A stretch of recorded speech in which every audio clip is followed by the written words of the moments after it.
ওরে নবীর উম্মতের দল, সন্তানকে যদি আল্লাহওয়ালা বানাতে চাও, সন্তানকে যদি দিনদার বানাতে চাও, এমনিতেই হবে না, এমনিতেই হবে না। রাত জেগে জেগে আল্লাহর কাছে কান্নাকাটি করতে হবে, বেশি বেশি দান খয়রাত করতে হবে, আল্লাহর কাছে কান্নাকাটি করে বলতে হবে, আল্লাহ আমার সন্তানকে তুমি কোরআনের হাফেজ বানায় দাও। ওরে মাওলা কারীম, আমার সন্তানকে তুমি আলেম হিসাবে কবুল করে লও আল্লাহ। মা বাবার কান্নাকাটি আল্লাহর কাছে এত প্রিয়, এত দামি, ওই কান্না আল্লাহ রাব্বুল আলামিন বড় পছন্দ করেন। মা বাবার চোখের পানি পছন্দ করিয়া কত বান্দাকে আল্লাহর ওলিতে পরিণত করেছেন।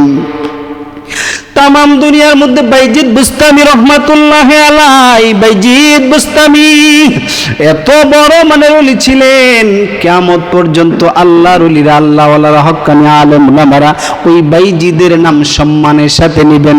বাইজিদের মা এমনটিকে রাত্রে বেলায় গলার মধ্যে কাফর বান্ধিয়া ধর্নার সাথে আল্লাহু আকবার ভাদিয়া কানতেন আর চিল্লাইতেন, বলতেন আল্লাহ আমার বাইজিদকে তোমার ওলি হিসাবে কবুল করে লও। আল্লাহ রাব্বুল আলামিন বাইজিদের মা দোয়া কবুল করেছেন, এমন এত বড় ওলির মাকাম দান করছে একমাত্র মায়ের দোয়ার কারণে।